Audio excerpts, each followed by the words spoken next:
Hello, welcome to the Law and More podcast. I'm Mark Chester, part of the Crown Court team at IBB.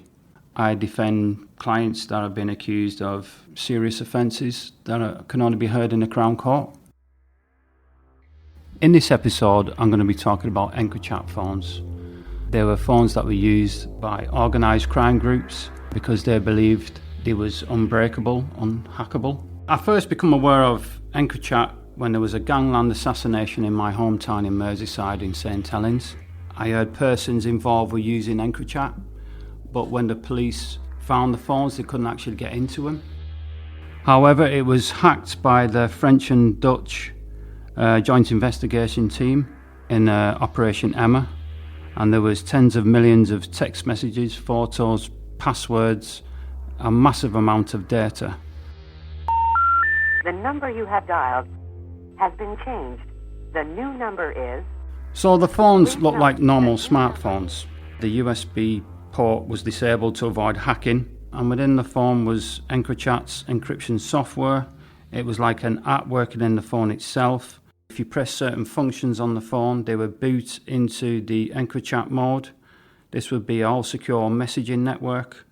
A common feature is that users were not identified by their phone numbers but by a user ID or handle name. There was also a wipe system, such as if a person knew the law enforcement agency was coming to break down the door, for instance, they could press a certain function and all the data on the handset would be deleted.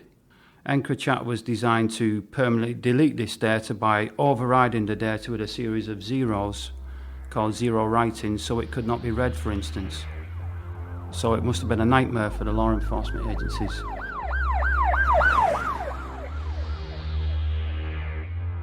How could people talk swapely on the EncroChat phones? Well, a lot of the people that I've been dealing with were importing drugs. They thought that the phones were unbreakable, can't be hacked. So they would be talking in a sort of rocker language, like a code, to make it more difficult to understand. So just in case somebody got into the phone, for instance, you would see like 20 bits tomorrow from the flat.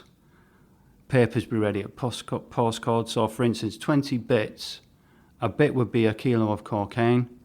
From the flat would be Holland. TP would be transport. Papers, money. So papers be ready at postcode. That would mean collection of money at a particular postcode. We're sorry, the number you have dialed is not in service at this time.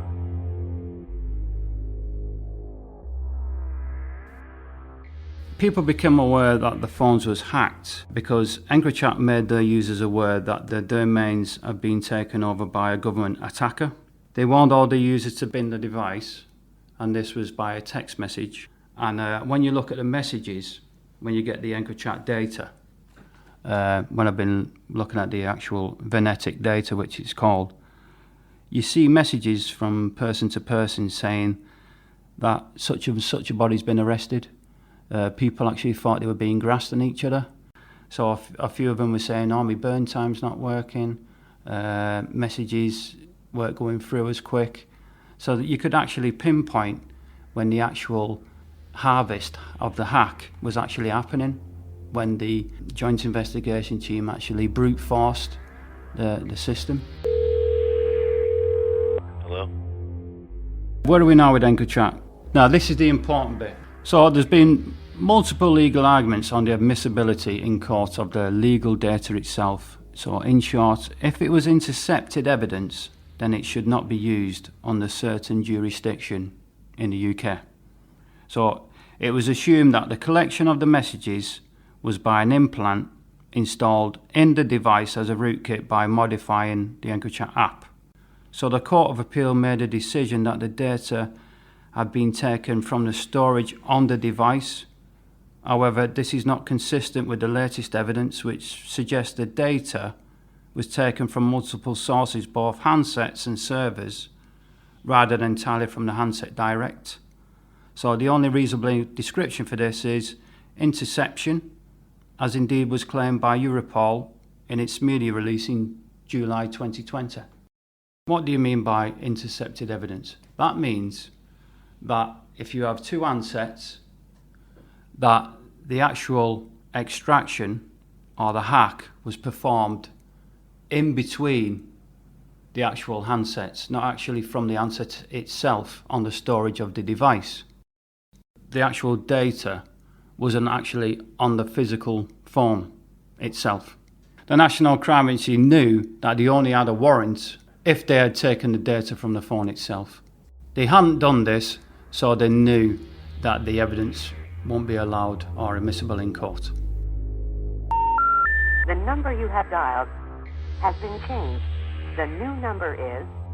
I think it's important to realise the reality of someone who's alleged to have committed these offences and they've been caught on this phonetic data is that they'd have to make a decision whether they gamble with the credit, meaning that they would go not guilty and they would challenge the admissibility of this data. And I'll put it to the jury to decide whether that evidence has been taken fairly and legally, which it hasn't, because we don't know and we can't test the evidence because we don't know where it's come from because of the French secrecy laws. So it's up to me to explain to a client who's affected by this data on the possible outcomes that could possibly happen when challenging such an allegation regarding EncroChat data. There is a defence they can use, but that would be down to the jury to decide. Essentially, EncroChat data is inherently unreliable and fails to meet the standards set regarding the use of the data of this sort. The defence doesn't have the opportunity to test the evidence due to French secrecy laws. The future regarding EncroChat is that there's been thousands of people still waiting to be arrested because the police have all this data to hand that's been given to them by the joint investigation teams. They're still in hold because there's such a backlog that the actual arrest packages haven't been activated, so people are walking around unaware that they will be arrested in the future. So it does mean that I could be kept very busy in the future as a defence lawyer.